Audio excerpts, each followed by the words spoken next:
Hello.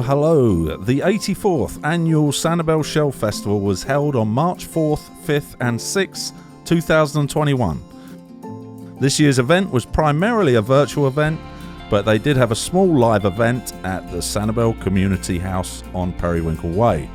There were displays of shell art, they had shell products for sale, there were authors, there were demonstrations and exquisite pieces of shell art.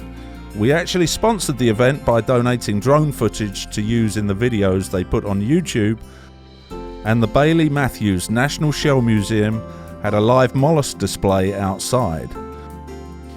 Check out the virtual show at the links below, and be sure to subscribe to our YouTube channel, the Sanibel Captiva Guide, for more island information.